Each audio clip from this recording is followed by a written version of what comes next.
force where two lives come together. Sometimes for good, sometimes evil.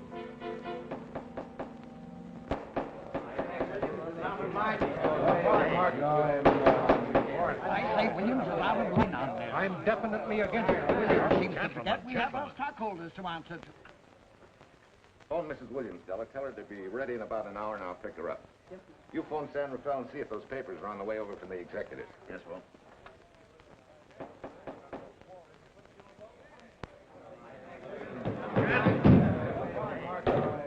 Well, Mr. Darcy, what's the score, 9? I'm afraid it is, Walt. If you think you can persuade them to change their minds, go right ahead. Gentlemen, I never interfere stock issues, dividends, or anything else in your department. I must run my department with no interference. Either I know why and when I need more factory space, or you need another boy. And that's all right with me, too. Because I can take these plants and pick my own spot in the motor production field. You won't have to worry so much about dividends. There won't be many. Hold on. I'm sure none of us want to lose Walt. Or our dividends. Why do you say we take another vote? All in favor of buying the 3 new factories signify by saying aye. Aye. Aye. Aye. Aye. Aye. An unanimous vote. Congratulations, Walt. Congratulate the board. They're the winners.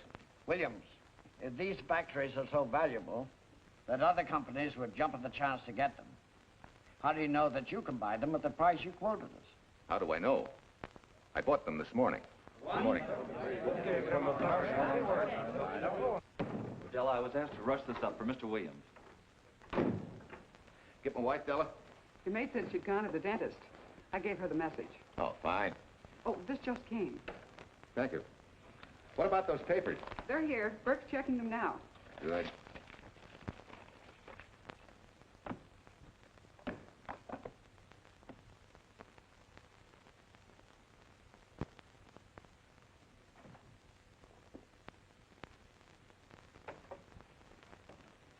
Congratulations, Walt.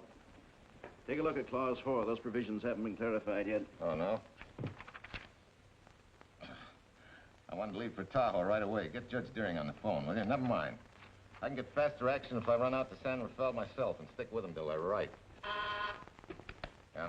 Mrs. Williams on 3. Oh, put the blueprints of that new diesel in, will you? I want Jackson to see him. Bye, Duchess. I'm afraid now we won't be able to leave till about 5 o'clock. What? You're not going with me, but I counted on it. But I thought as soon as Dr. Harris took care of whatever it was, I'd feel better. I don't. Stupid thing still aches, and I certainly wouldn't be a very desirable driving companion. No, seriously, darling, you run along and buy your little factories and hurry home. I'll send you back to the office. And cheat me out of my goodbye kiss? Not a chance. I've got to drive over to San Rafael. I'll stop on the way. Love me? Bye, dear.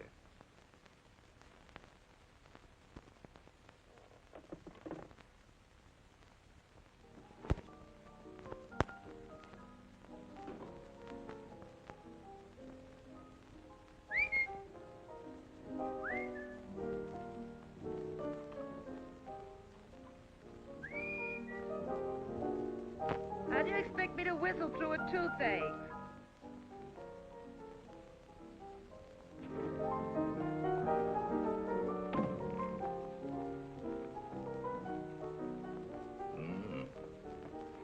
Nothing in the whole world smells as sweet as you do, Duchess. Certainly don't feel sweet. I was grouchy as an old bear. Well, old Doc Williams can give you something to fix that. Close your eyes. Relax now. Take a look at that, see if you don't feel better. Oh, Walt. Oh, darling, it's beautiful.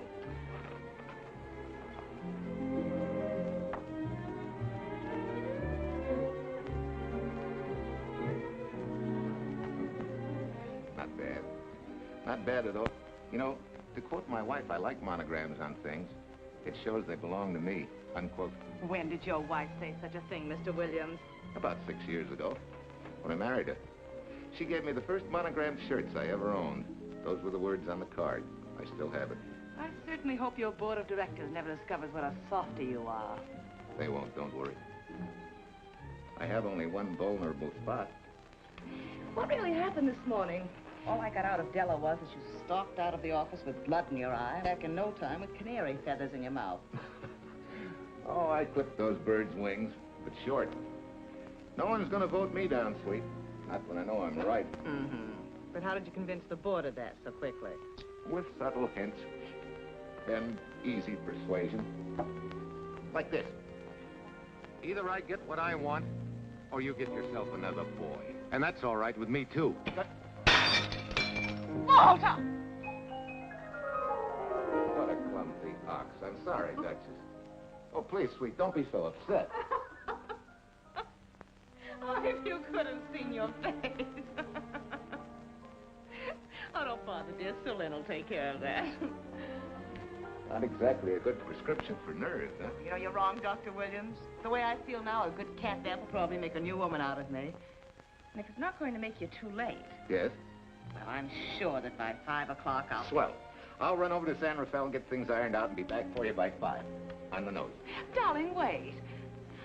That's perfectly silly. I'll take a taxi cab and meet you in Sausalito. There's a drugstore on a corner opposite the square. I'll be there at 5 o'clock and we can go straight on up to Tahoe. That'll save you all that late afternoon traffic and all that time it'll take to come and pick me up. Smart woman, my wife. Thinks of everything. Where's your bag, honey? Oh, Sue Lynn still has some things to press for me. Sure you don't mind taking a taxi? Very sure. Sweet dreams, Duchess. See you at 5. I better get going. Bye, honey.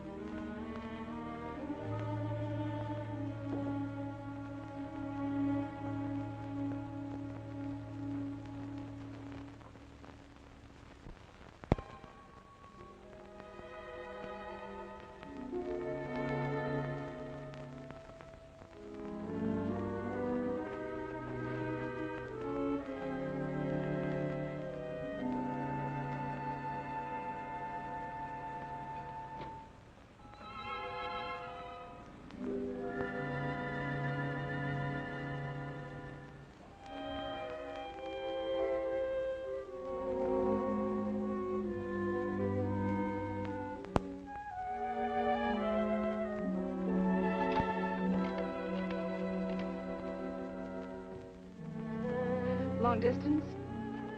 I want Berkeley 79721. Hello. Ah. Hiya, beautiful. Yeah.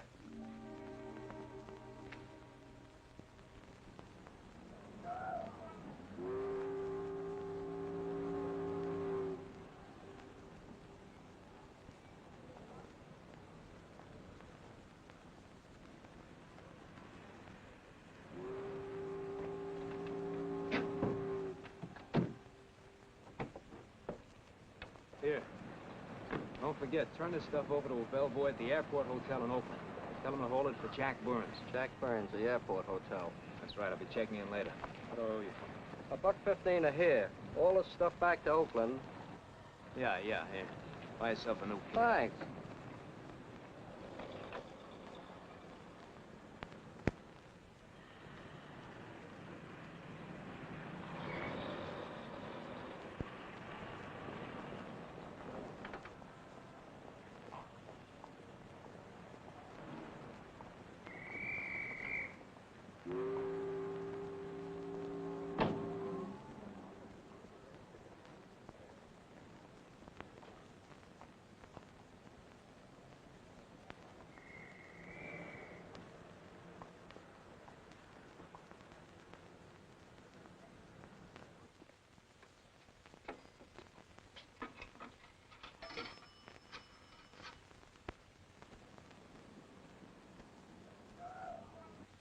Hey, where's that new woman who was going to meet me? It's after 5 o'clock. Oh, gee, I was so sure you were going to be okay. Maybe you better get yourself another dentist, huh? Of course I understand, honey, of course. Just to prove it to you, I'm coming right on home. No, You really mustn't, darling. I'm going to be perfectly all right, really. And besides... Besides what? Well, I've done something you're not going to like. You remember Aunt Margaret back in Illinois? You mean the old gal in Evanston? I'm way ahead of you. How much? Well, it isn't money this time. It's another relative. Her favorite nephew, Jim Torrance. All of a sudden, right out of the blue, just after you left, he telephoned me from Berkeley. Okay, Judge, I'll see him when I get back. Well, you don't understand, dear. You're going to see him right away. What?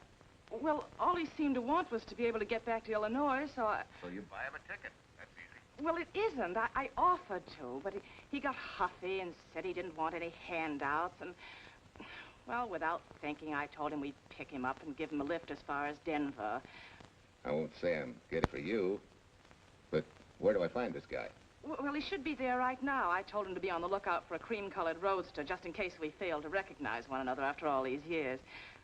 Oh, darling, you're such a lamb. Are you sure you forgive me? What do you think? Well, I better run along, or Cousin Jim might get nervous. Take it easy, sweet, and miss me, will you? I do already. Don't drive fast. And please take care of yourself. Softy. Bye.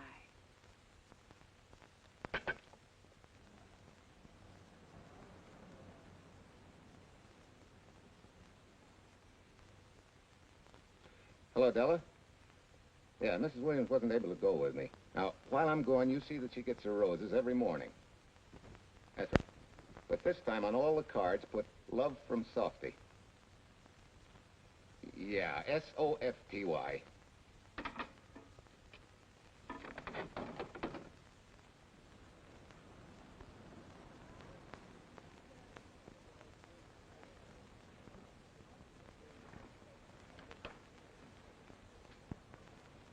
Hello. You must be Jim Torrance. Yeah, that's me. I'm Walt Williams. Hiya, Jim. Hi. Where's Irene? Oh, she's a little under the weather at the last minute. Worse luck. Oh, that's too bad. I was hoping I'd see her. Yeah, I'm disappointed, too. Where's your luggage? Oh, I'm wearing it. Less trouble that way.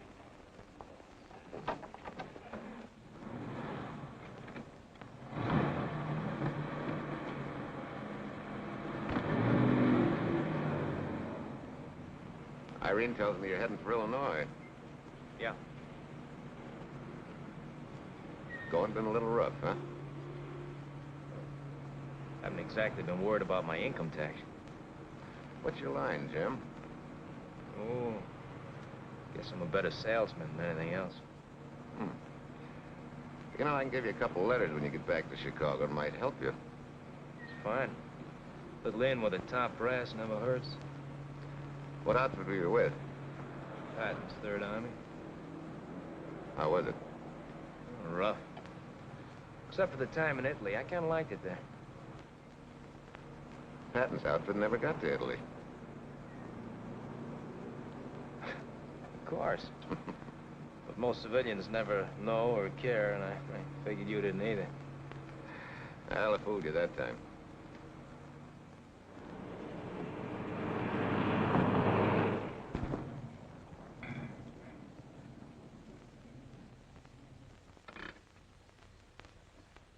Our last chance to chow for a while. How about it? No, thanks. I grabbed a hamburger while I was waiting for you. I can still taste the harness.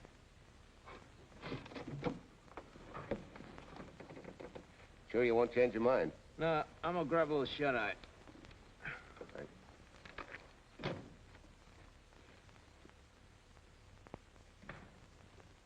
Chicken sandwich and a Coke. One chicken sandwich. Chicken sandwich coming up.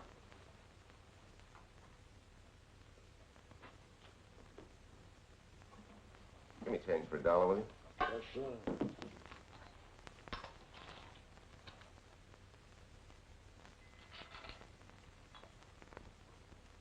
Thanks.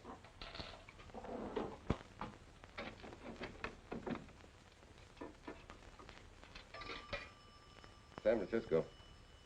Klondike 2, 6714.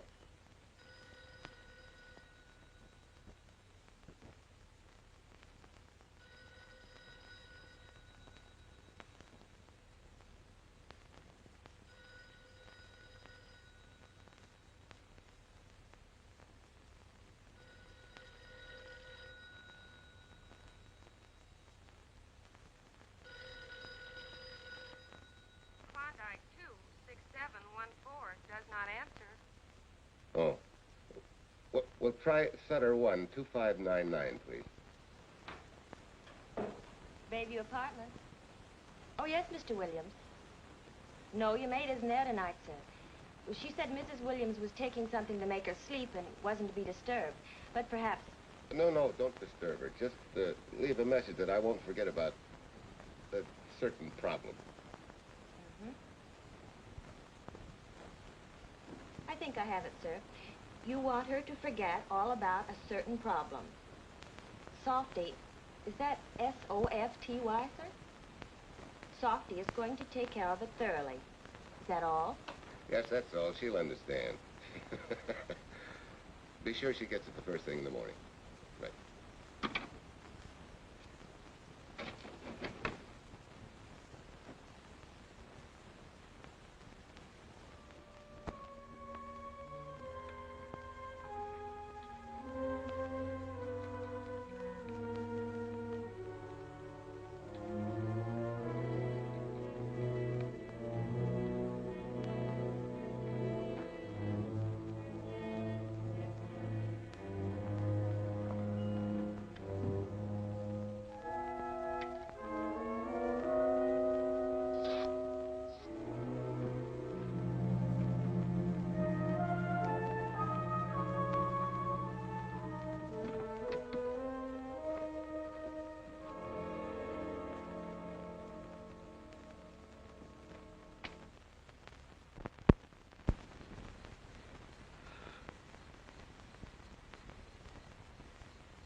Oh, hi. Yeah.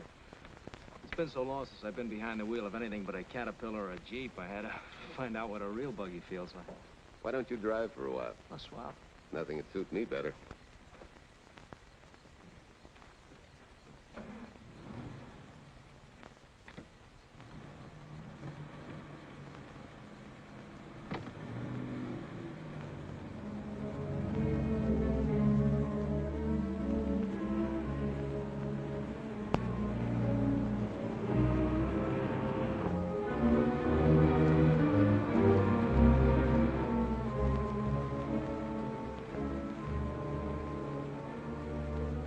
Tell me, Irene still got that little scar on her cheek?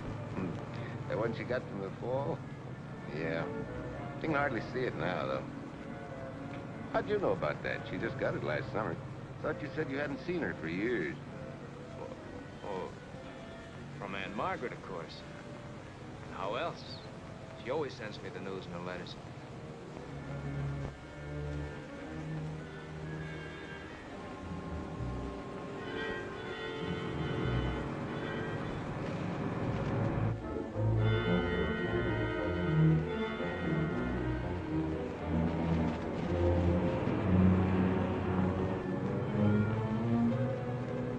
Your Aunt Margaret will be pretty happy to see you. Irene says you're the favorite nephew. Afraid my lovely cousin was just giving me a build-up for your benefit. You don't know Irene. Maybe not.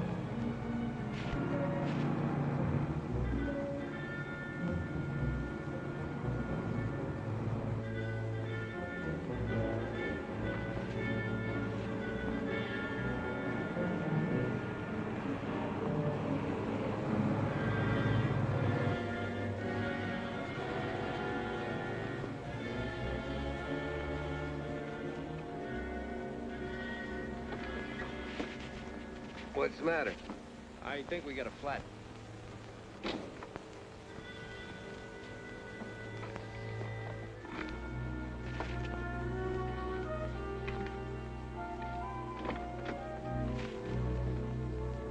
Yeah, flat as a flounder. Well, let's get to work. Hey, look out there, young fella. It's quite a drop.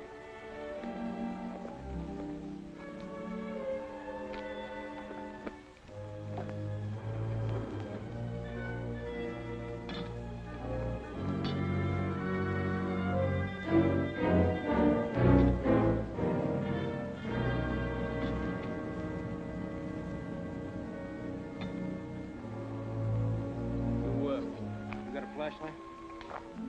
I think I have. Get the jack. I'll take a look.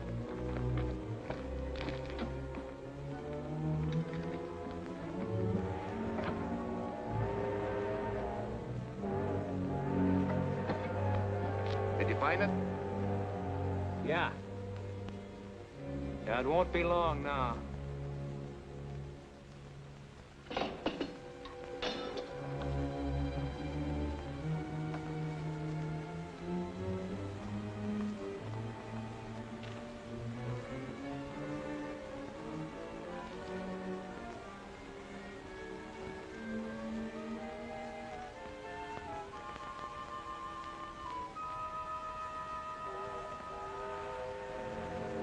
Come on, let's get going.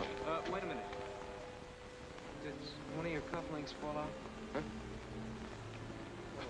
Something dropped. I heard it fall right down there at your feet. Well,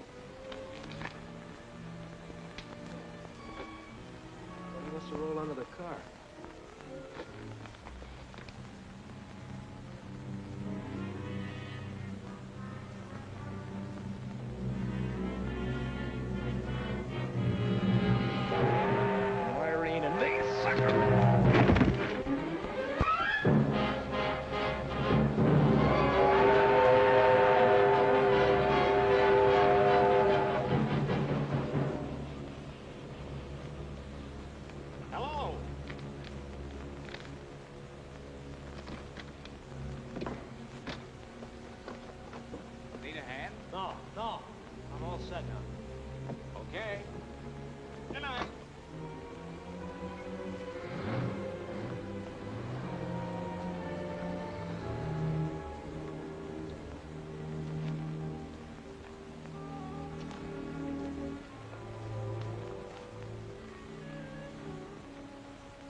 That guy must be crazy.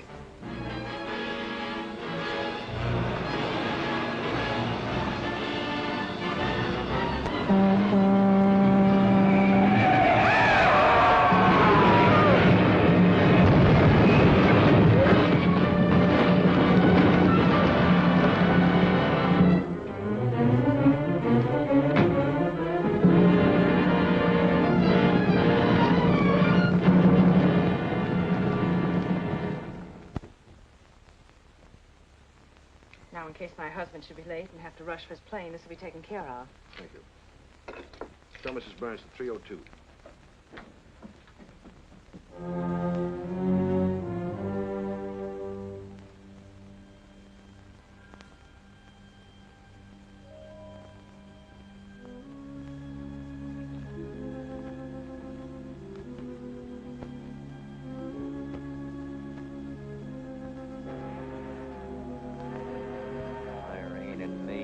sucker.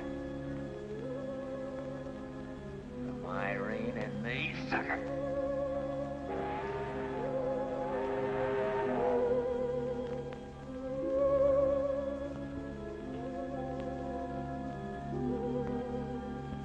Take care of yourself.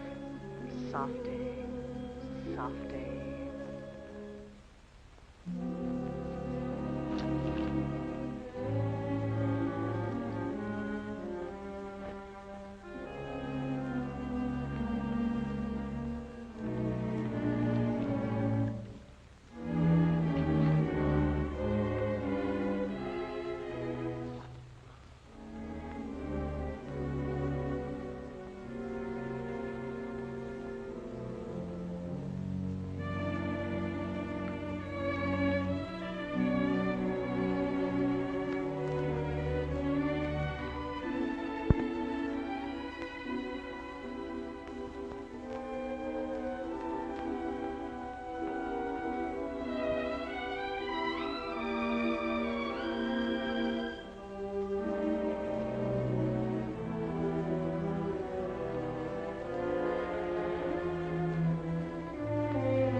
Young lady, Excuse me.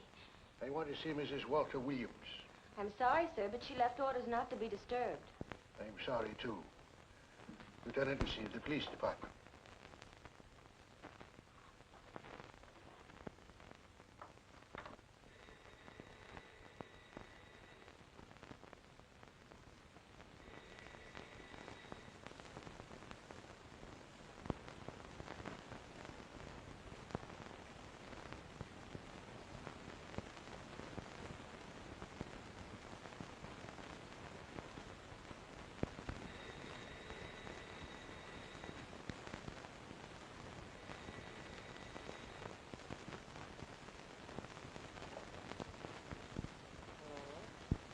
I left orders not to be disturbed. See. Ask him to come up.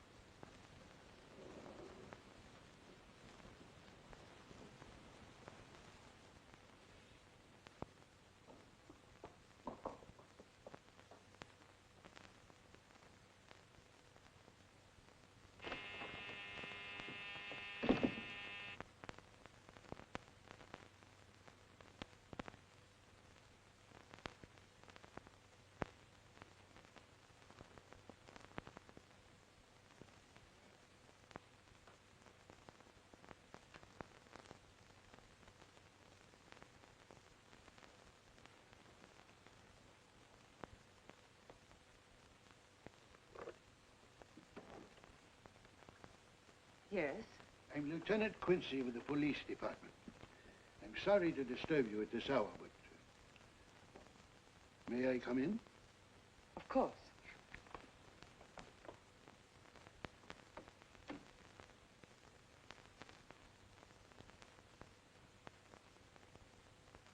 Well, Lieutenant?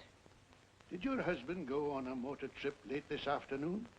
Why, yes, he went to Denver on business. Why? Was he driving a Packard roadster? Yes. Is anything wrong? I'm afraid there is.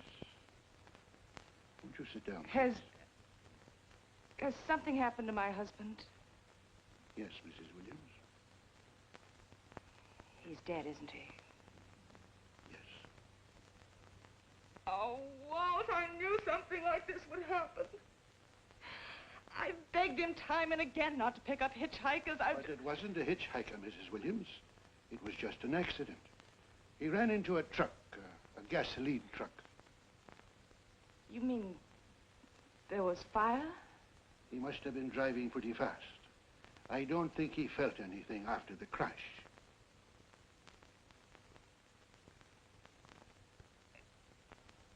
If there's nothing more you need me for, Lieutenant, I think I understand.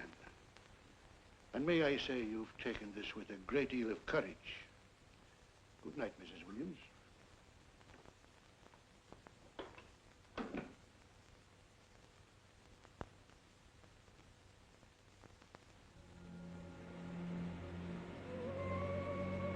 Take care of yourself. Softly. From Irene and me. Softly.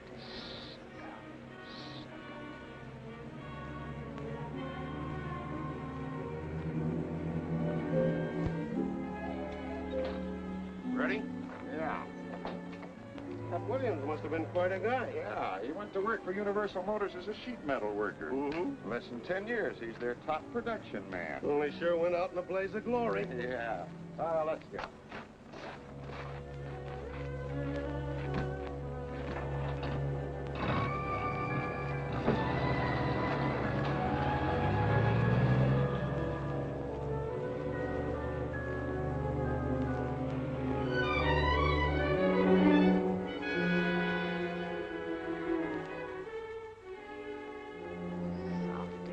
From Irene and me. Sucker. Sucker. Sucker.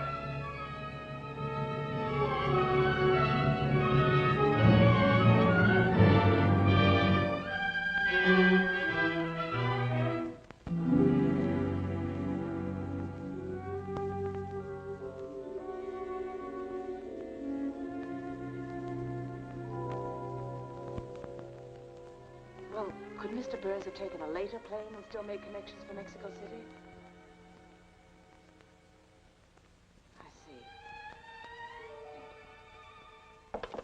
Yes? It is some telegrams for Tai Tai. Just put them under the door, Sue Lin.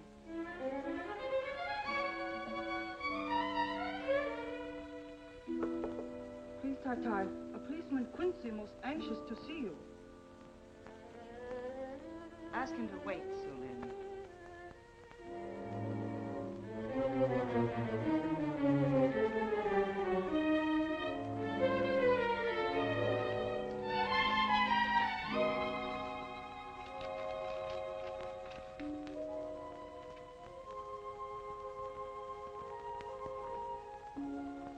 Mrs. Williams will see you presently. Will wait, please.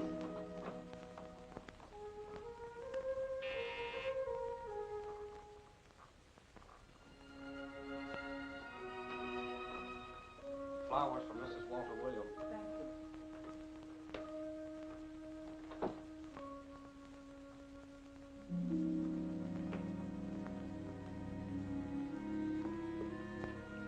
Roses like Mr. Williams always sending when he's away. You seem to have been very fond of Mr. Williams. Sue Lin is honored to have served him 5 years, and he...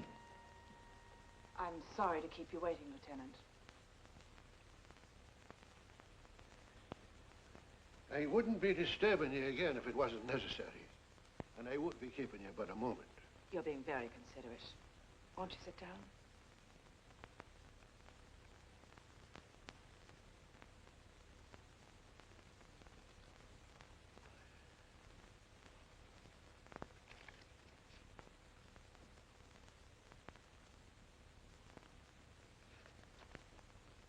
Everyone's been most thoughtful.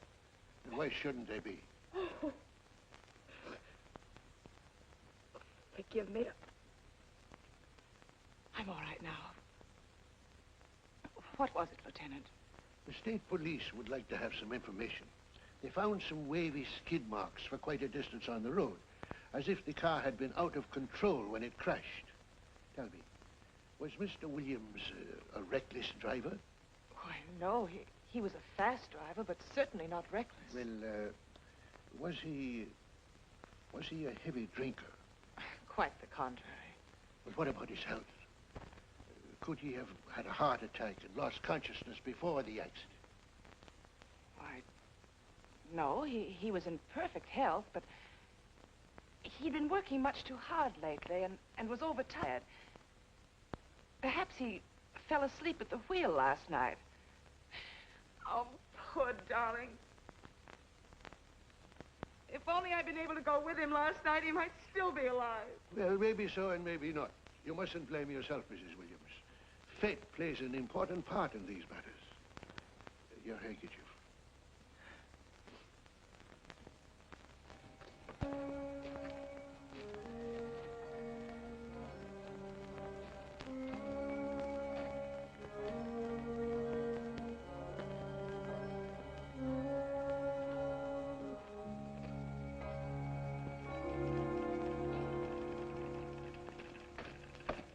When's the next train to San Francisco? 10 a.m. tomorrow. You sure there isn't one sooner? No, I'm sorry.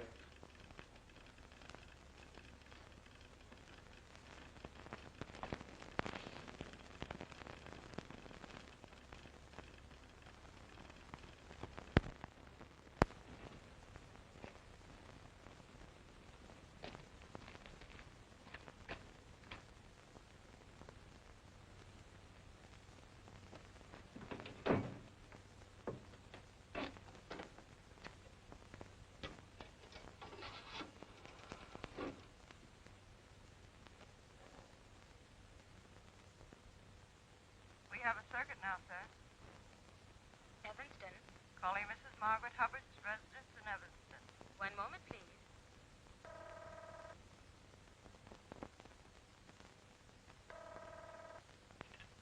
Hello?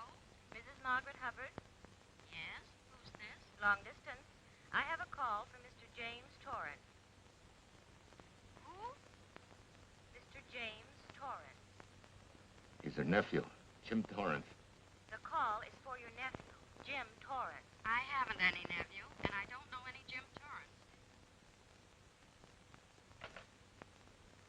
Sir, Mrs. Hubbard says she doesn't know what James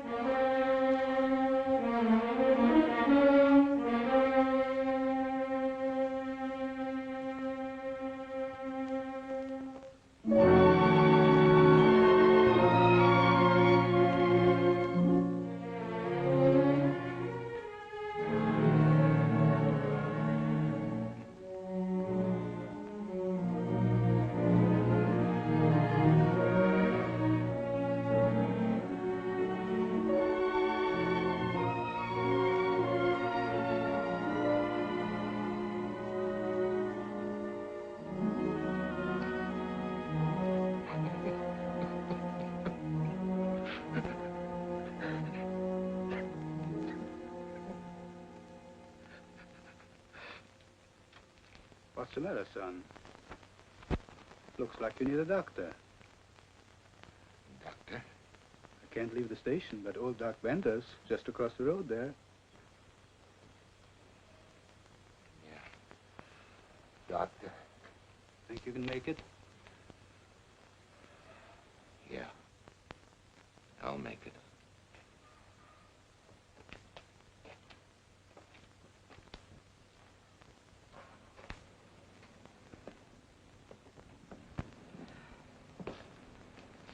Now, take it easy, man.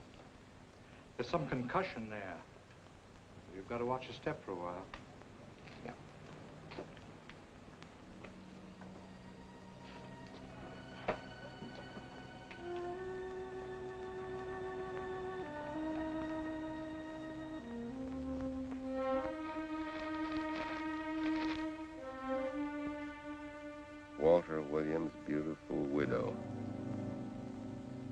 by her own request, sat alone in the family alcove during the service.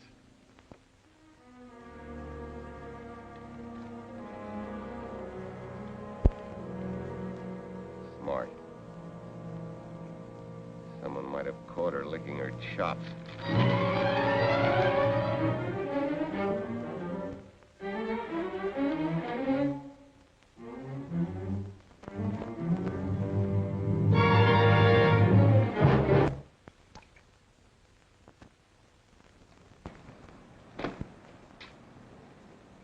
Hey, what's that? Walter Williams. Hey, ain't that the guy that... For the love of Mike, what's that briefcase doing here? He's dead. They did him a dirty trick if he ain't. Hey, now, wait a minute. Don't touch it. We better turn it over to the police.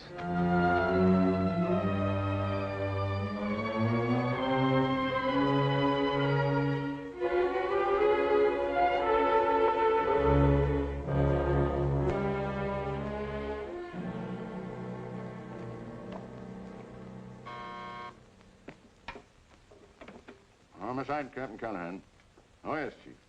The dope just came in from Washington. The fingerprints are those of a James Torrance. Yeah, I'm putting Quincy on it. Right. This sort of opens up a new can of peas on the Williams accident.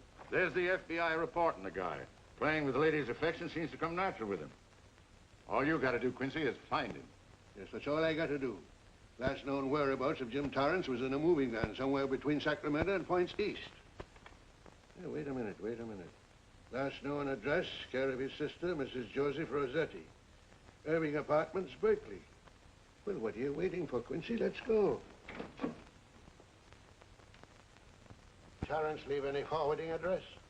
No, he said he was going to send it to me. Sorry to trouble you. Oh, Lieutenant, if you should happen to hear from him, will you let me know?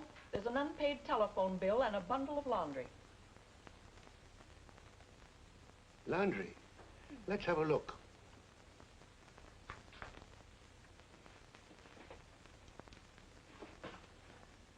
I may have to take this along with me. Not without a receipt, you don't.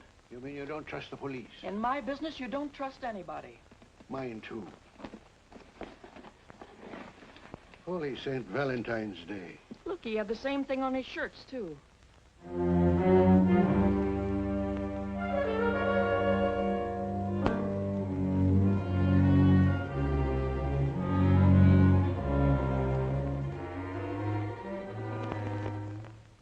Well, romance in your late tenant's life. Did you ever see the lady? You know, I never did. But I always knew when she'd been here, the wonderful perfume. I lay you 10 to 1 she's a rich widow. Could be. Wait, I'll get you his telephone bill.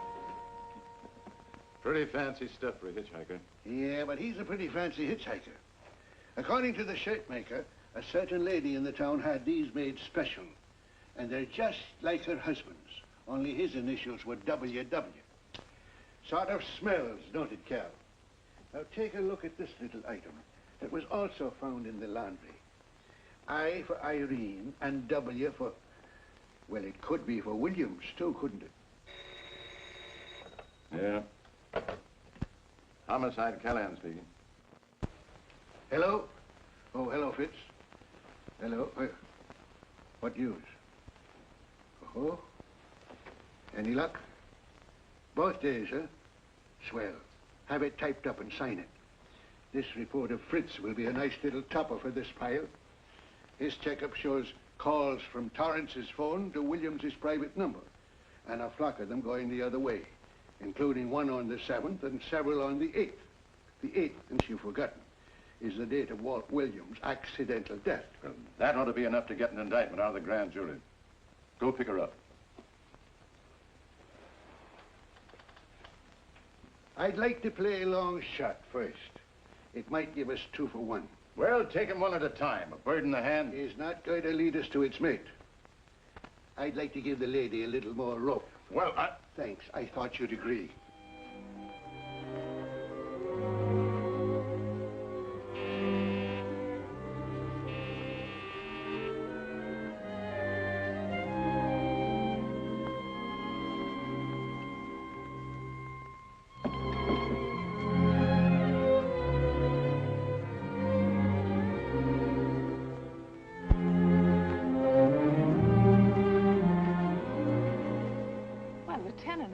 You just caught me. I'm glad. I have some rather startling news I thought you should know before it hits the headlines. Come in. Thank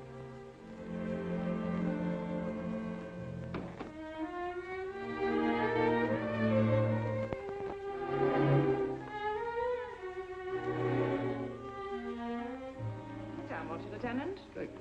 I'm very anxious to hear about news.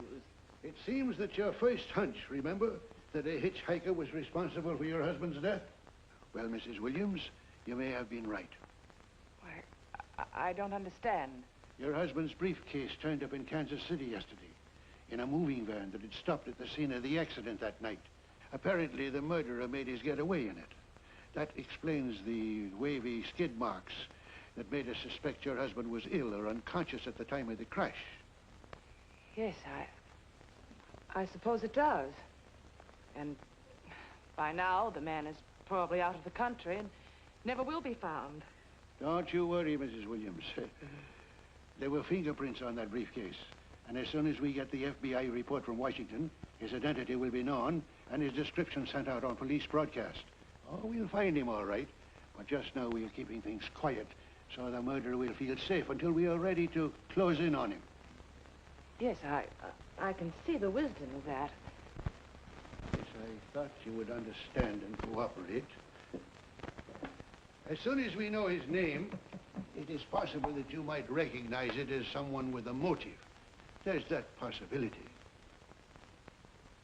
You know I'll do everything I can to help. I'm sure of it. Now I'll run along. You'll hear from me. I'll let myself out. Don't bother. And don't worry. Good day.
$1.35.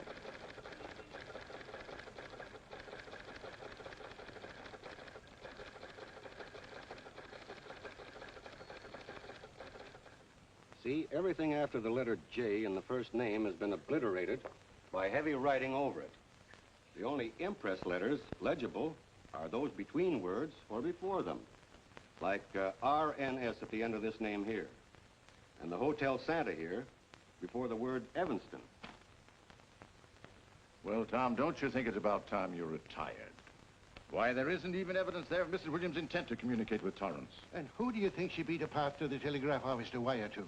The League of Decency? I'll tell you what I think, that you should have brought her in when I first told you to. By the time you get her now, she'll have figured out a way to tip Torrance off. He'd be that much tougher to find. Not unless she's tipped him off from your office. Ernie's got her on ice waiting for you.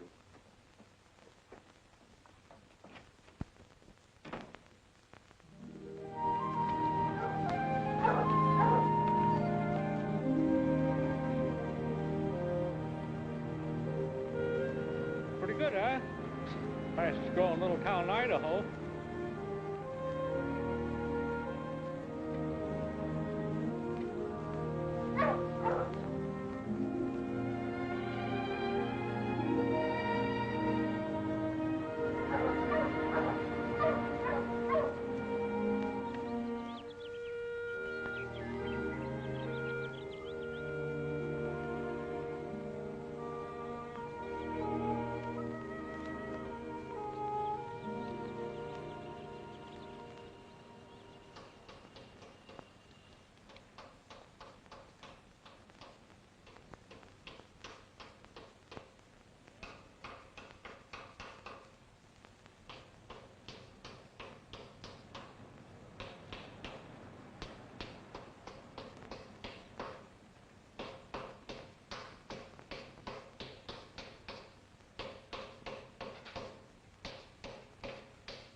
have a heart, son. You trying to wreck that engine?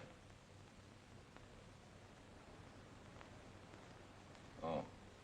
Sure. It's a hobby of mine. The way you're going at it, you can't miss.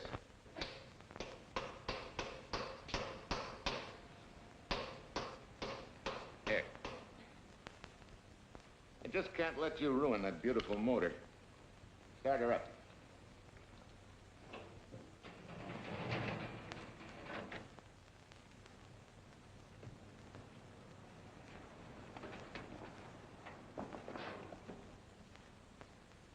Okay, start her up.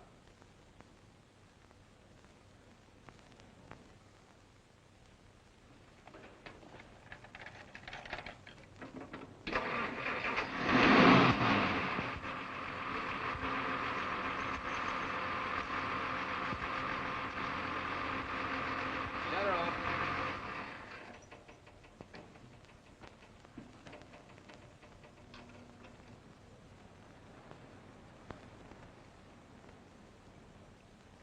You're certainly not a mechanic by trade. Hands like that. Maybe it's a hobby of mine.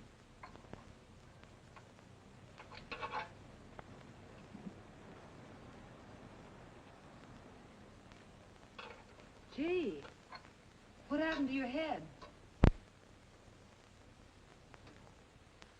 Perhaps I was talking when I should have been listening. Okay? Okay by me. A lot, Hill. So long, Marcia. Bye. He's all right now. You better lay off though till the boss gets back. I'm the boss. I guess the new cars are a little bit over my head. Now, with a jalopy, it's different. Aren't there any mechanics around here you can hire? No, they all went over to the new factory in Mansville. I guess they got better wages. Tough break. Yeah. How much do I owe you? Oh, forget it. Well, I'll be shoving along. Well, at least have a cook in the house. You might as well. Marcia, can I use your phone a minute, please? Sure, help yourself, Uncle Ben. Never arranged but what it pours.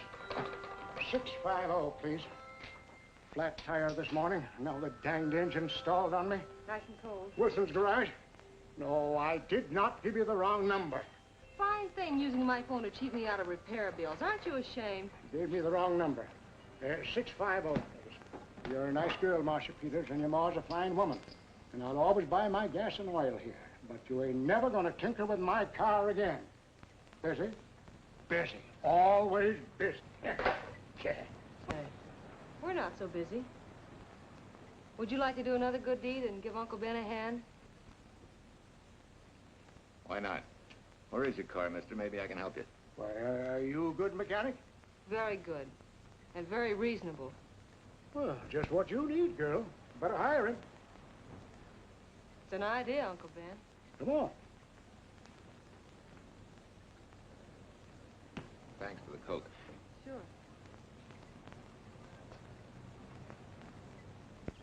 Well, I got Uncle Ben fixed up all right. Nothing but a sticky carburetor valve. Bye. I hope he paid you. What for? It only took a minute. You're certainly not money-conscious, stranger. There. This is no kind of work for a girl. Well, somebody has to do it if I want to stay in business. And I want to.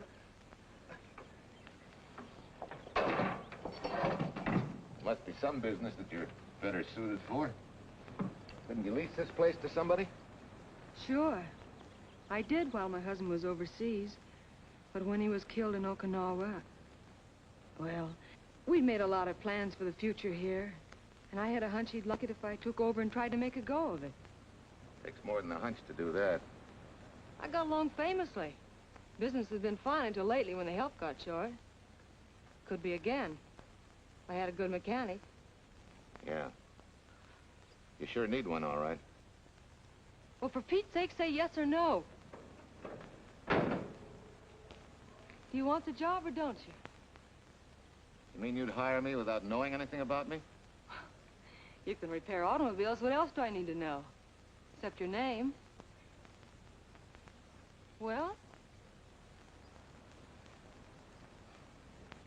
Why not? Sure. I'll try it for a while till you get someone permanent. The name's Bill Walker. Okay, Bill, it's a deal. And maybe if business gets real good, you'll want to stay. Well, don't count on it. Where does this go, on the rack? Yeah.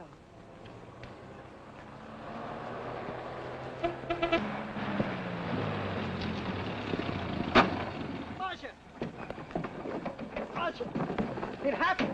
It's a boy, 8.5 pounds. Pair of shoulders like a prize fighter. Well, congratulations, Papa. How's Jane? Ah, perfect. Everything's perfect. Gotta get down to the store and tell the gang. Almost forgot. Oh, gee, thanks, Ed. I'm sorry, I won't have enough for the gang. Yippee!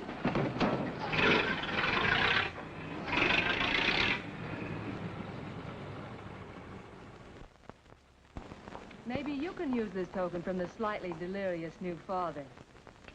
Thanks. Say, we haven't settled the matter of wages yet. Maybe I can't pay your regular salary. Suppose we leave that open till you find out how much I'm worth to the business. Doesn't seem to be any business right now. Might be a good time for me to get rid of this beard and find a place to board. We live right next door. I'll go ask Mom. She'll know of a place. Sort of a peaceful house. I noticed it this morning. Oh, gosh, I forgot. She's down helping Mrs. Wellesley with her canning. Mom finds homes for everything from stray cats...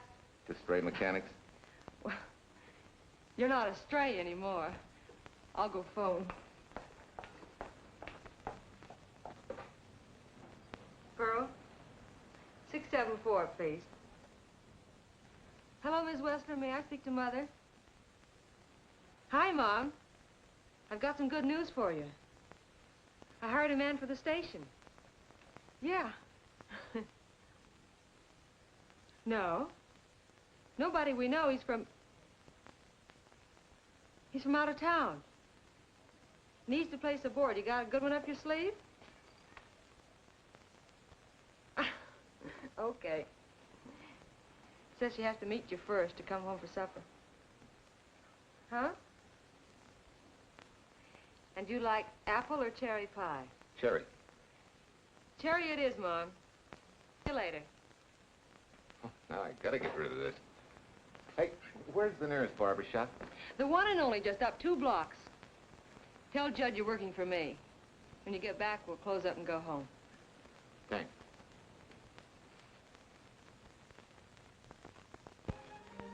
Well, that's real nice. You must have had a good bringing up, young man. Thank you for the young man. We thank thee, O Lord, for thy bounty, and ask thy blessing on this food, and on the new friend who shares it with us. I hope you're good and hungry, Mr. Walker. Who wouldn't be? And Marcia, she's like a sparrow, with all the hard work she does. May I have your plate, please? Well, she can start taking it easy now. Boss, the help. Thank you. She never takes anything easy. Has to put her whole heart and soul into everything she does. Well, now that you're through with me, Mom, how about Bill? Have you thought of a place for him to stay? Well, why can't he stay right here? We have a spare bedroom going to waste. And I think you like my cooking. Like it? That's very kind of you, Mrs. King, but it seems an imposition. Imposition, nothing. That's good business. I can get back what I pay you in board and room. Well, Marcia, what a thing to say. If you'd like to stay, we'd like to have you. You have some more vegetables. Mrs. King, you have a boarder. May I have a biscuit, please? Oh, excuse me.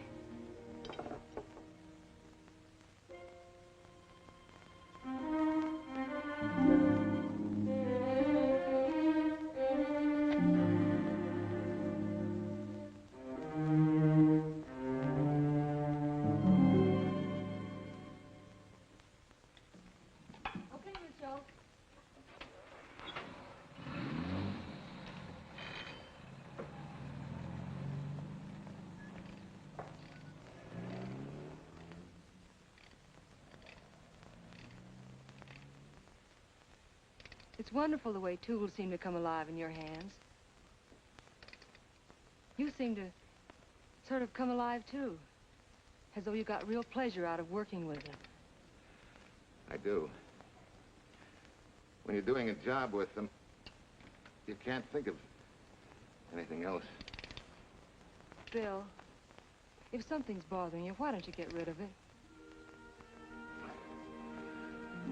What would you prescribe, doctor? Amputation. For that stupid chip on your shoulder.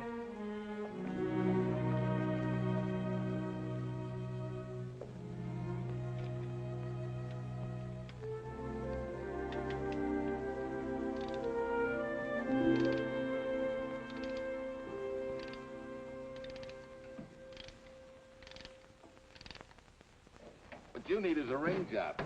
Save yourself some money. Gee, Bill, with the baby and everything, I just can't afford it now. Oh, we'll take care of that. Hey, boss. How's Ed's credit? Good enough for a ring job? Well, sure, if I can hold Junior as collateral. Oh, not a chance, fella. Never mind her. I'll do it on my own time. Oh, thanks, Bill. Maybe we'll see you tonight, huh?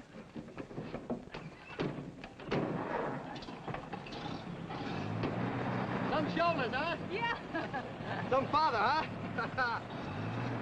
Bye, Marcia. Bye, Marcia. Bye. Nice kids. Hey, was Ed clowning about their being hard up? No. Things have been pretty tough for him ever since he got out of the service. Fix a car for him, Bill, and only charge him for the labor, okay? Then he gets it for free. I'd already done knocking that off. Say, we could make it an anniversary present. Anniversary of what? Junior's arrival, and mine, 3 months ago today. Time certainly flies. That was a lucky day when you came to MP service. Your work's been bringing in a lot of business. I'm glad of that. Hated to have fallen down on Mom and you. Say, look, boss, why don't we three celebrate tonight and go to the movies? Ed said he and Jane were going. Well, that lets Mom out. She'll be babysitting. I'd love to go, Bill. I haven't been in ages. Here's your opportunity. Go to work.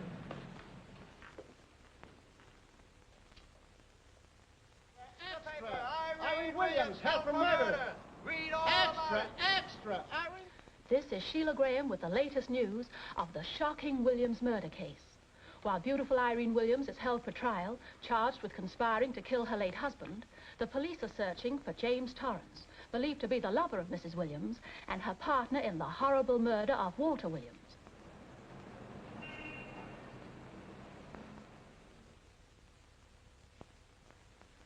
If I'm handling your case, my dear Mrs. Williams, I want 1/3 of everything you get. You're out of your mind. You don't realize what I'll get as Walt's widow. Perhaps you don't realize the spot you're in. Torrance's fingerprints were found not only on your husband's briefcase, but, in a manner of speaking, on your reputation as well. There's a detective named Quincy, a very smart cookie. He isn't exactly for you. Frankly, Mr. Warner, I'm beginning to wonder if my attorney is for me. Underestimating the enemy's ammunition would scarcely be wise. Now, if we can get to trial before Torrance is found, they'll never get a conviction. But... But what? If he shows up, we may have to fry him. Oh, no. Let's not cross that bridge until we have to. But if it comes to a choice, we're not going to burn, are we?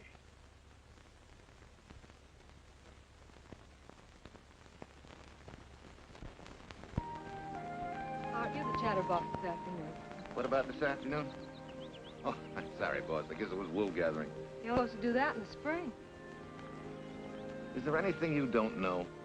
Yes. What's San Francisco got that we haven't?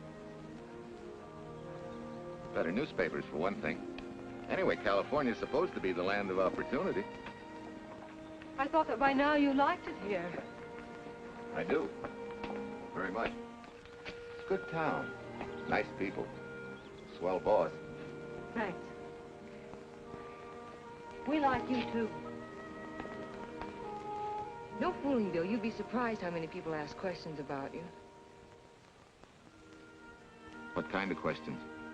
Oh, where you came from? Do you have any family? And do you like it here, and are you going to stay?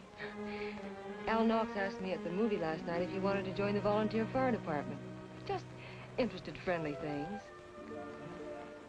I suppose it is natural for people to wonder about a stranger who moves into their community, like I did. You know, I've been thinking, maybe it wasn't such a good idea, you and I going to the movies last night. It's all right being seen in the station and here with Mom, but... You get used to that in a town this size. They're always trying to marry people off. You just ignore it, and after a while they forget about it. I'll go get cleaned up for supper.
I hate to tell you how many years this Sunday takes me back.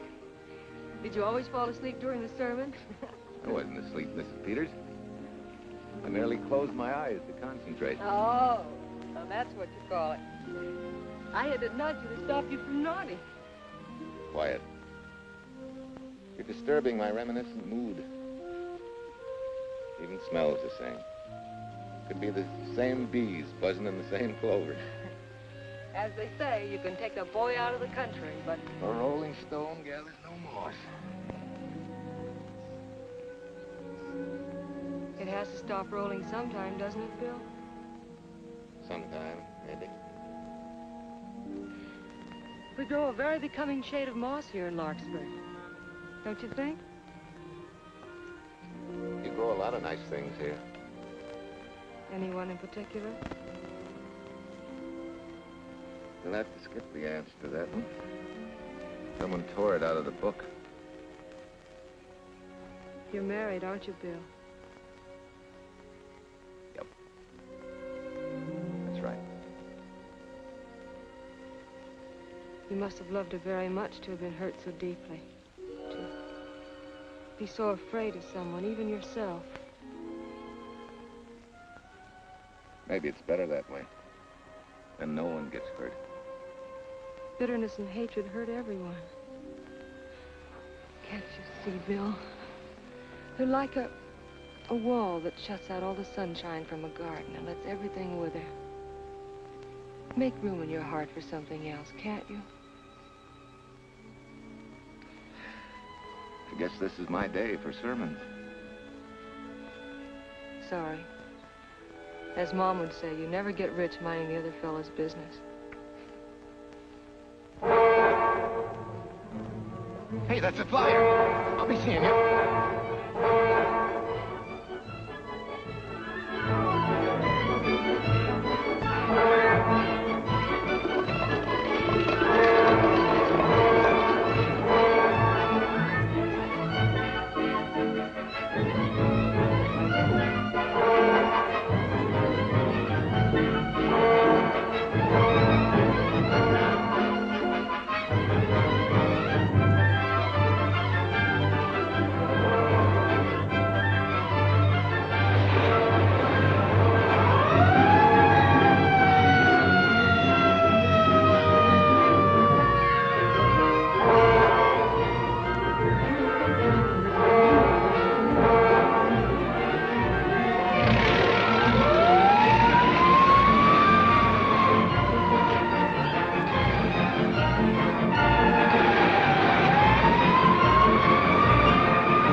Mrs. Wesley sent a couple of jars of peaches.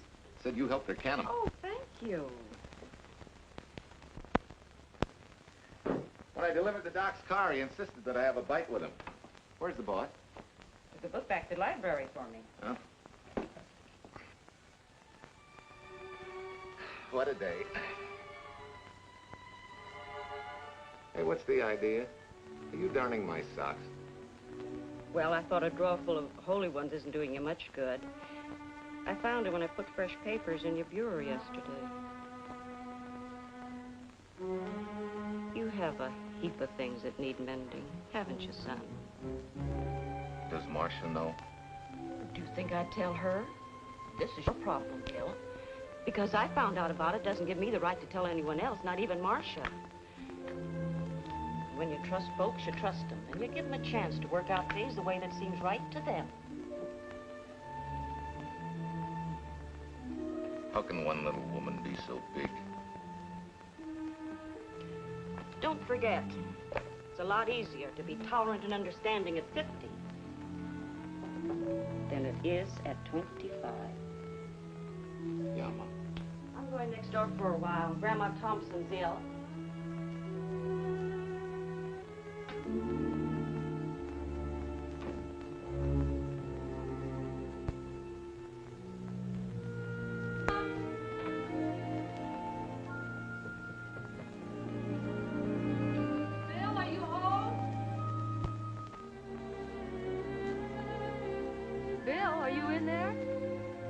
Yeah? Mom went next door, Marcia. Hi. Do you work awfully late? Oh, about 6. Anything wrong? Come in. I want to tell you something. I'm checking out. Has something happened? No, just... I'm doing what I should have done a long time ago. Moving along. But why, Bill? My name isn't even Bill. There isn't any Bill Walker. I'm Walter Williams. The late Walter Williams. Walter Williams? I don't understand. You may not even after I've told you, but at least you'll know the whole story. Sit down, please.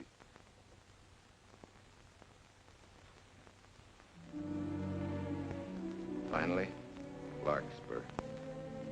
And you. From there on, you know. I'm glad you're going back to make things right. Going back? Wild horses couldn't drag me back. What are you going to do about your wife? Nothing. You're going to let her go to trial for murder? Oh, no, Bill. Why not? She tried to kill me, she and her cousin. But they didn't. Who says they didn't? Let them try and prove it. No matter what your wife did, she can't be tried for something that didn't happen. Oh, Bill, can't you see? You bet I can see. She deserves everything she's getting. Sorry part of it is they'll never convict her. No, Bill. The sorry part is you're not big enough to take a hard jolt to your pride and to your ego. Sure. It hurts to be tricked and cheated by someone you loved and believed in. But that doesn't give you the right to take justice into your own hands, to trample on the hearts of others and walk out on life. A barren, frustrated boyhood. A marriage to a woman who accepted my love, yet despised me so thoroughly she resorted to murder. I'll never think of our moments together without nausea. I feel stripped bare, degraded. Even me.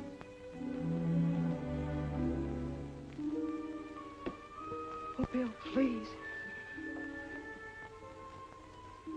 Don't destroy the one chance we have for happiness. We haven't got a chance. Doing the right thing never works out. I know. In this world, you turn the other cheek and you get hit with a lug wrench. Forget me, boss. Try and forgive me.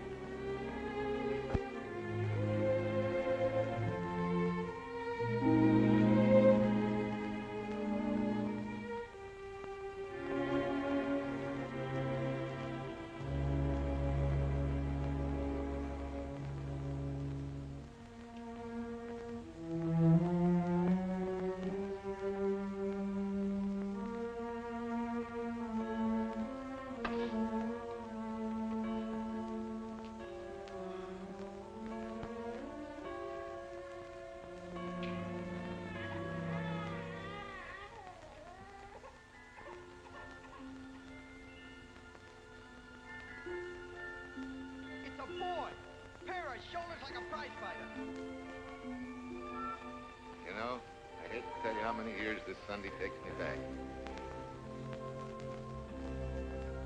You have a heap of things that need mending, haven't you, son?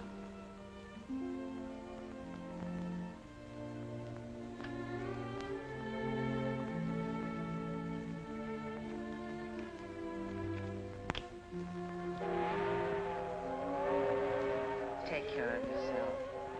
Soft hands. Soft as You're not big enough to take a hard jolt to your pride and to your ego. Sure. It hurts to be tricked and cheated by someone you loved and believed in. But that doesn't give you the right to take justice into your own hands. Trample on the hearts of others and walk out on life. Oh, Bill, please. Don't destroy the one chance we have for happiness.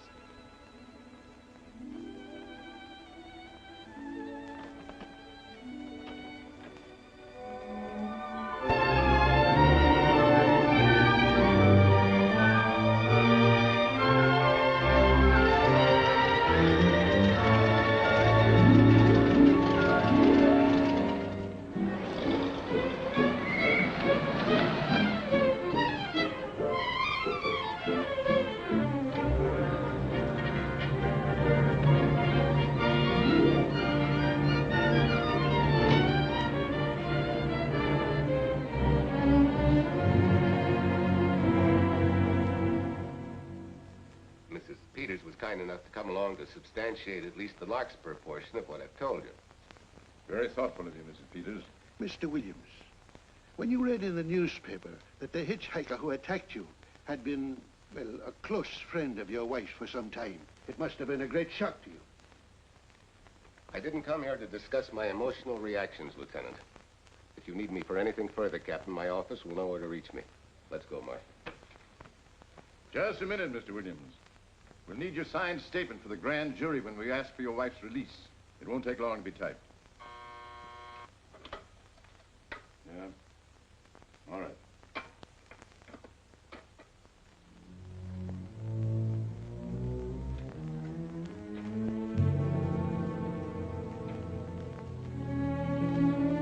Come in.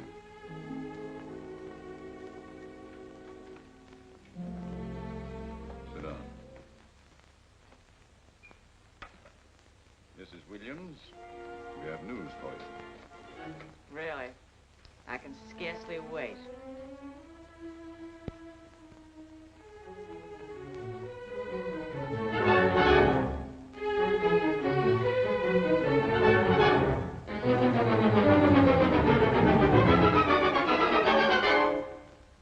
Seems it was Torrance who was in the car when it crashed. Jim?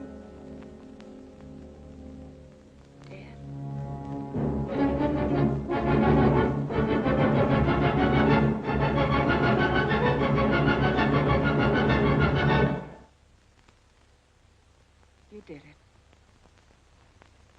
You killed him. No. He tried to kill me. Thought he had. And he ran into the truck. It was an accident. An accident? You wait all these months to tell this story. You let me rot in this filthy jail. Wait a minute. You let everybody believe you're dead. Pretty convenient, wasn't it? A dead man can't be tried for murder. Mr. Williams, perhaps your wife would understand better if you would explain to her about the amnesia. Amnesia? Oh, don't tell me you believe he had amnesia. Where's he been all this time, just wandering around in a daze? Tells us he's been in Larkspur, a little town in Idaho, working as a mechanic in a service station. Run by Mrs. Peters here.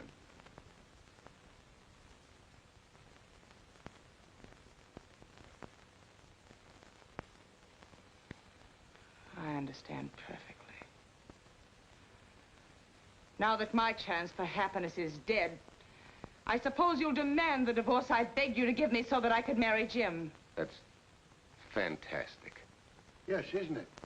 After you telling us that the man you picked up was a perfect stranger. Well, that's not true. The time and place for meeting Jim had all been arranged. I must advise you There's a law that a wife can't testify against her husband. There's a law against murder, too, but that didn't stop him, and nothing's going to stop me until I'm through. It's all right with me, Captain. Go on. Talk your head off.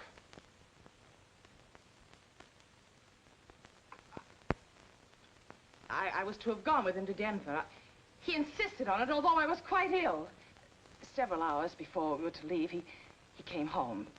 There was a violent scene. He threatened to kill me unless I agreed to give up Jim. And I wish he had. This is incredible. Not one word that she has said is true. Then you've nothing to worry about. Mrs. Williams, was there a witness to the threats you mentioned? No. Unless the maid overheard. She was in the apartment. In fact, she picked up the pieces of the vase that he threw at me. Where's she now? I don't know. She left me suddenly after all this began. Please, could the questions wait? I feel rather ill. Will you have Mrs. Williams ready for the grand jury at 10 o'clock tomorrow morning? That's all.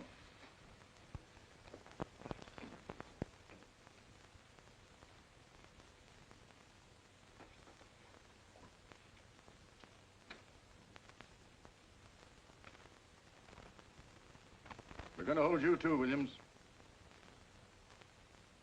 On what charge? Suspicion of murder. But he's not guilty of any of these things. Then it should be easy for him to prove it. Take it down and book him. That fiction of Mrs. Williams must have been very convincing. No, we just couldn't buy that yarn you tried to sell us. Let's go.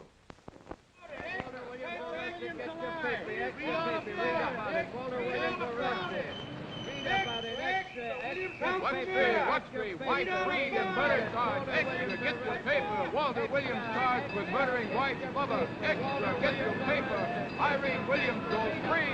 Husband held. Extra, get your paper. White Freed and murder charge. Walter Williams charged with murdering wife Bubba. And Daly's going to cover Williams' office. Okay, boys, hop to it. I want all I can get by 10 a.m. tomorrow for the grand jury. Okay, Chief. Oh, Tom, don't miss a bit. Dig up everything you can on Williams and the Peters dame. You sort of believed Irene Williams' story, didn't you, Van? She made better sense than he did. Well, sure, she's a better liar than he is. Don't forget, I went all through her grieving widowhood with her. She's a bad customer. Well, that's for the grand jury to decide, and Williams insisted on letting her talk. So it's his funeral. Funeral, all right. Especially with that yarn he told. But murder's out of character for him. There's a few pieces missing somewhere. There might be in Idaho, if it's not too much out of character for you to get going. You're going to miss me, Cal, when I retire next year. Maybe I'll join Private Eye and solve your cases for you.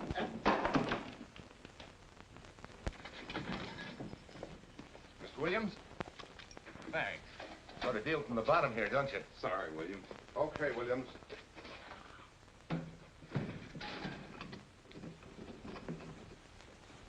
Well, not very good news, judging from your faces. Well, Walt, the grand jury returned indictment against you. Mrs. Williams was released. I see. Now, don't you worry, Walt. We'll have you back at work where you're needed, and in short order. Come on, Eldridge. There's a visitor waiting far more attractive than we old fogies. We're just leaving, Mrs. Peters, but remember, don't hesitate to call on me for anything. Thank you so much.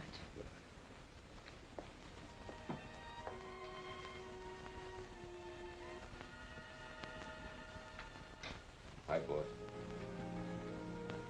Bill, what have I done to you? If it weren't for me, you wouldn't be here. If it weren't for you, I wouldn't be. I came back here because I wanted to believe in the things you do. I still do, no matter what happened. Will you do something for me? Go back home, where I know you'll be taken care of. Not a chance. You'll have to think up a better reason than that to get rid of me. I'm a big girl now. I've just been to Larkspur, Williams, where I found these newspaper clippings. Of course, some of them are 3 months old, but you seem to treasure them, so I brought them along. So? I don't think they exactly substantiate your claim of amnesia. As if you were interested in substantiating any claim of mine. Now, let's get one thing straight. Most people, when they get in a jam, think the police are only interested in the prosecution. Our job is to get the facts, the truth. And the truth never hurt anyone but the fellow that lied. Unless he was a beautiful woman. Oh, quit kidding yourself, Williams. You made the boner. I had no more to do with Torrance's death than you did.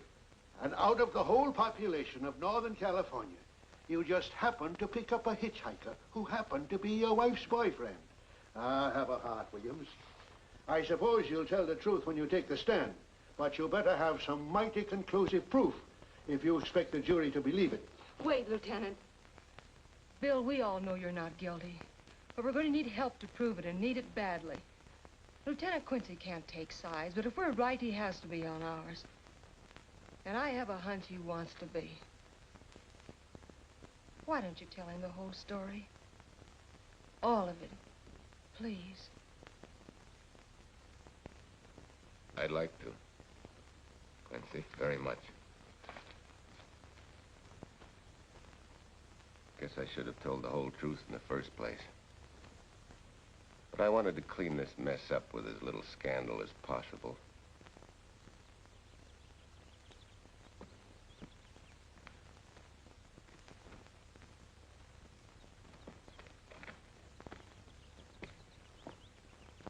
Well? No sign of the lug wrench or anything. My dear Mrs. Peters, will you please stop trying to be a detective? How many times do you think the police have combed this spot for any kind of evidence? Now, be a nice girl. Take Mr. Williams' advice. Go back to Larkspur. What time is it?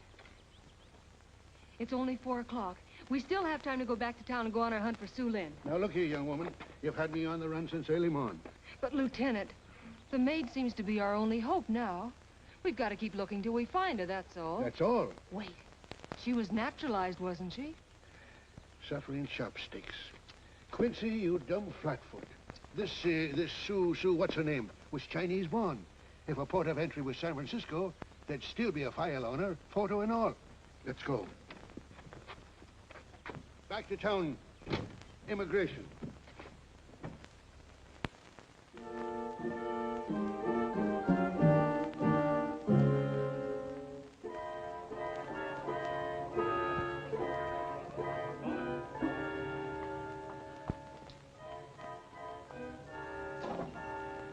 The council has given us the right lead. Are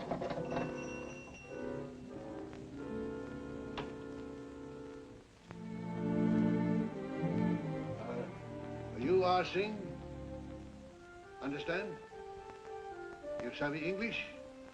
Also French, Italian, and Hebrew. May one ask what is desired? We're looking for Su Ling Chung. The Chinese consul said you were her uncle and might tell us what she is. This daughter of my brother, has she offended the honorable police? Oh, no. They just wanted to ask her some questions about Mr. Williams, the man she used to work for. Ah Sing's heart is heavy that he cannot lead you to her. But things that are not known cannot be told. Well, if you hear anything of her, report it to headquarters.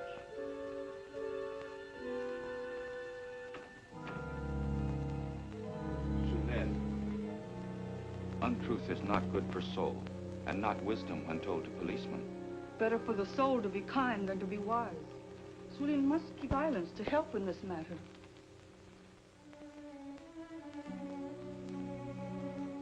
You know, you're quite a gal. In case I haven't told you lately. You're just too easily pleased, that's all. There must be a way out. Why can't we find it? Oh, buck up, boys. Tomorrow, another day. Yesterday you go to trial. Bill, I'm afraid. And the state intends to prove, beyond any reasonable doubt, that the defendant, Walter Williams, did, with malice aforethought, kill the deceased James Torrance, whom he knew to be his wife's lover.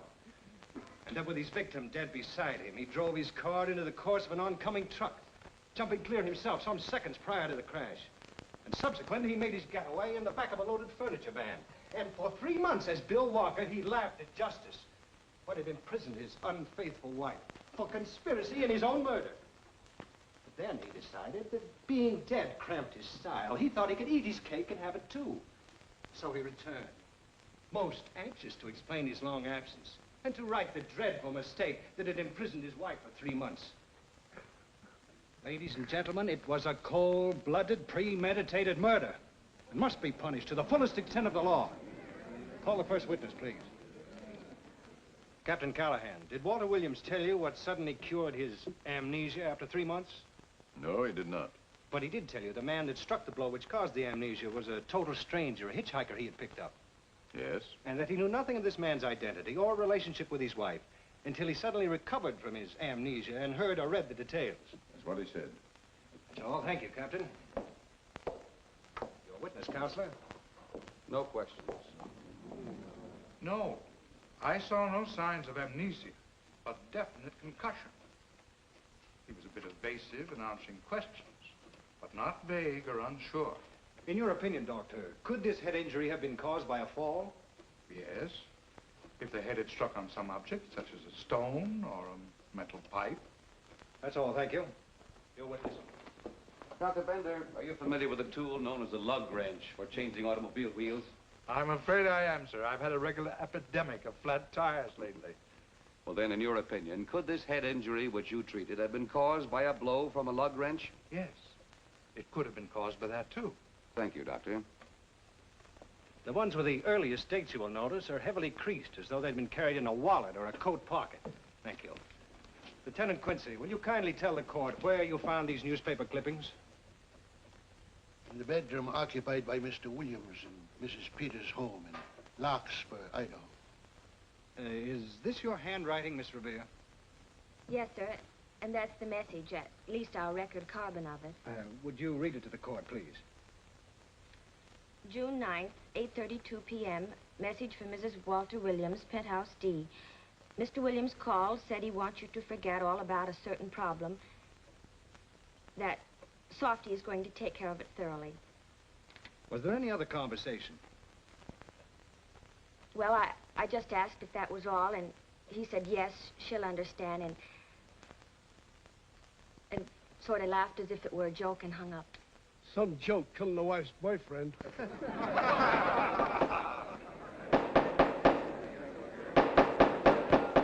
is the state versus Walter Williams.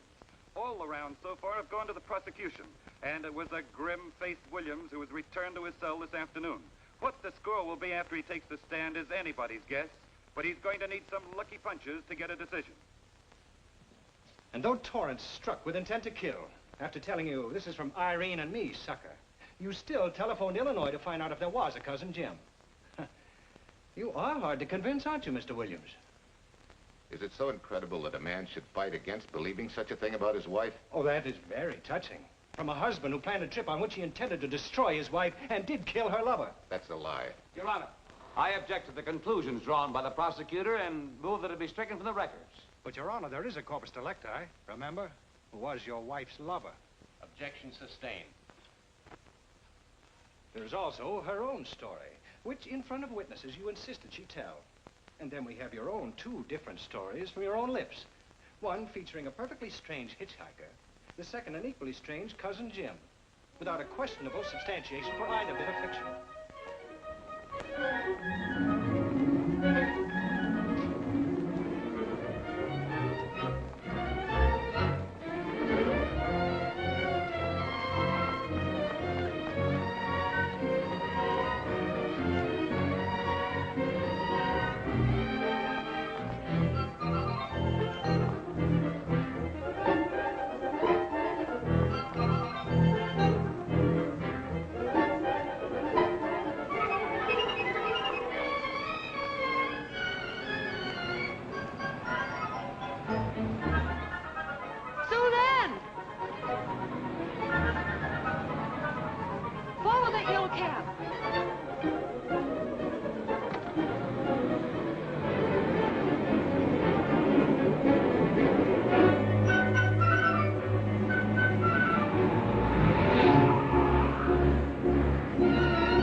remember me, don't you? I was here with Lieutenant Quincy from the police department. I just followed Sue Lynn up the stairs. I saw her come in here.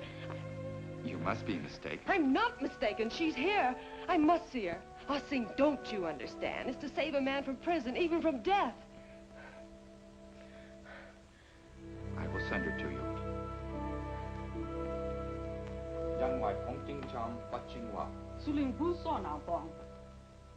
Oh, Sue Lynn, we've been looking for you all these weeks. Mr. Williams needs your help so desperately. I cannot help. You must forget that you found Sue Lynn. Forget it? But you're his only witness. You're the only one that can help. Not as a witness. Only with silence can I repay his great kindness to me and my family in China. Why? For I heard other things. That most unhappy day. From Mrs. Williams' bedroom, his voice very loud and angry. A flower vase broken to pieces. He can explain all that. They do not believe what he's already told. That I heard anything would do harm. Don't you see?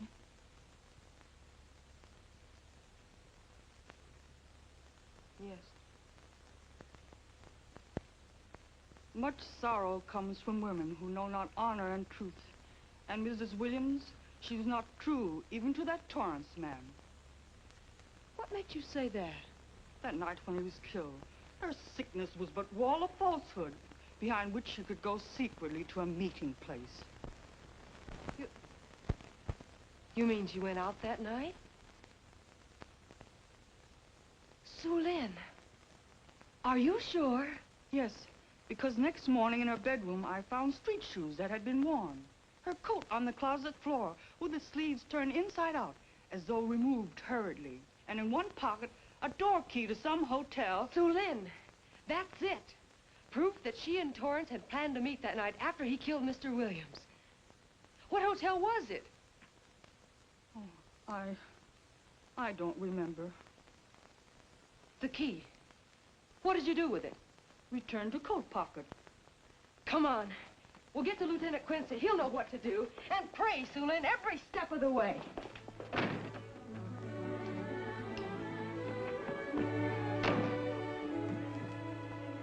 Now hold everything. Even if this long shot don't work out, we'll just keep on pitching.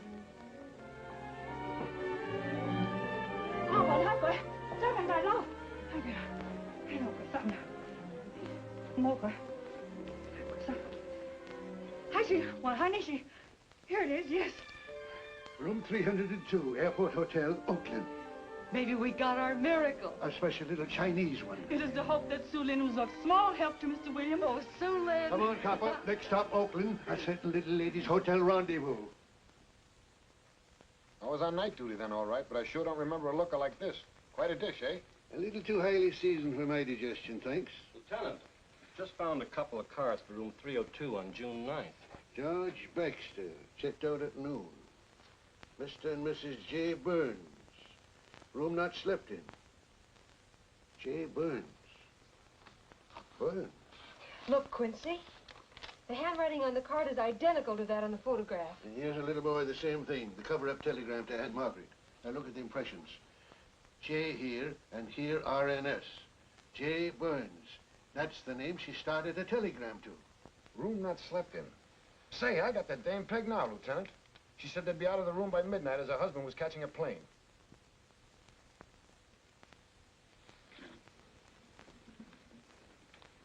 But Quincy... Reservation for Sam Andrews. Yes, sir. This ties it all up, doesn't it? Yeah, like a greased pig. What do you mean? We've got the evidence now, the proof. Of what? Sue Lynn's theory that Irene was playing the field? This evidence only proves that she came here to keep a date with a man named Burns. We can't even prove that he didn't keep the date. But you know he didn't. There wasn't any Burns. It was only a name that she and Torrance used. Fine. If you can prove that, Williams will be free. But none of this will prove it. Sorry, Copper, but we are just up another blind alley. Wait. Yes, sir. There's a couple of sample cases from Mr. Sam Andrews. Came up from the station this morning. Take them to Parlor B right away. Sure thing, sir.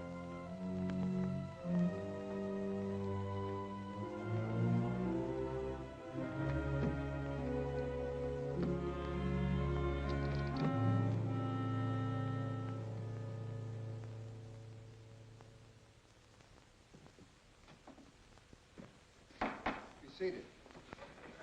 Case of the state versus Walter Williams. Proceed, Mr. Aldridge. Your Honor, we will call Mrs. Irene Williams.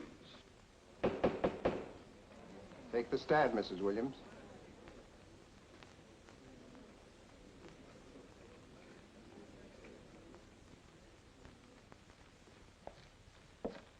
Raise your right hand. You solemnly swear that the testimony about to give in this cause to be the truth, the whole truth, and nothing but the truth, so help you God? I do. What cooks? The defense calling her? Mr. Eldridge, what's the purpose in calling this witness? Merely for purpose of identifying handwriting. Now, Mrs. Williams, this photograph of you... Was stolen from my apartment. So, according to the inscription, to Walt, my adoring and adored husband, Irene, this belongs to Mr. Williams.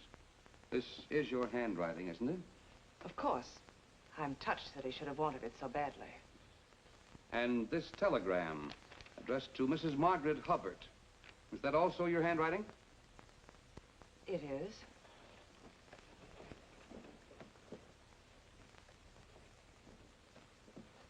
Now, Mrs.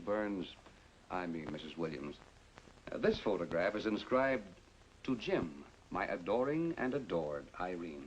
Did you write this, too? I see no point in all this. Merely answer counsel's questions.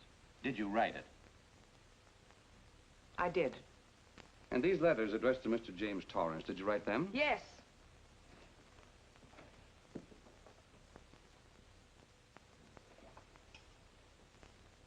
And this monogrammed garment, a gift from you to Mr. Torrance? Why must I be tortured again by all this? I never made any secret of my love for Jim Torrance.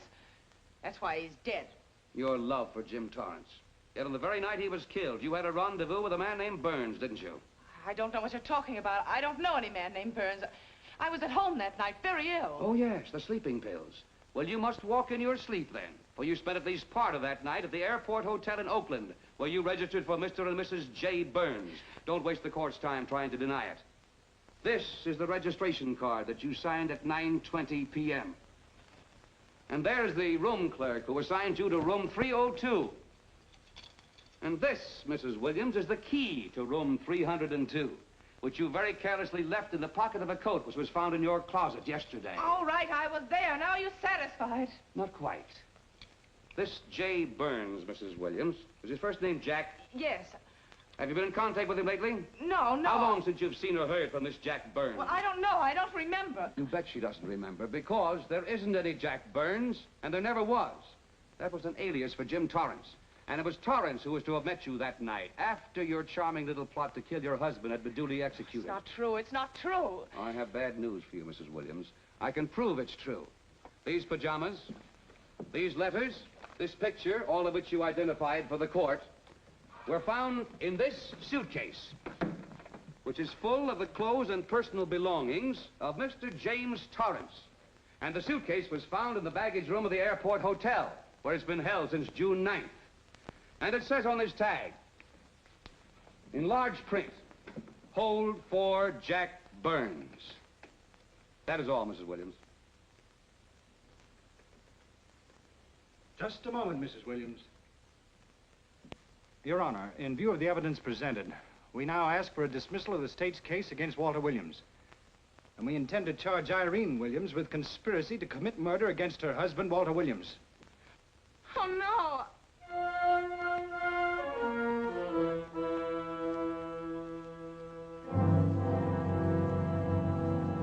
The case against Walter Williams dismissed. Court adjourned until 2 o'clock. Well, that's that, Walt. Congratulations, Mr. Williams. I haven't the words for it, Quincy, but we could never have made it without you. Ah, sure you could. You know, son, right always wins if you give it a little push, especially when you get a copper like this one to do the pushing. Well, I'll be seeing you. You know, it'll seem kind of strange being able to eat and sleep without someone getting in your hair all the time. Oh, fine, Walt. We're looking forward to having your hand on the wheel again. The Denver plants are waiting for you to open them. You think you can make it the morning? How about it, Counselor? You bet you can. Oh, good. Well, I'll be running along. Well, you think you like Denver? It's okay by me, boss. Yes. Impact. The force with which two lives can come together. Sometimes for evil, sometimes for good.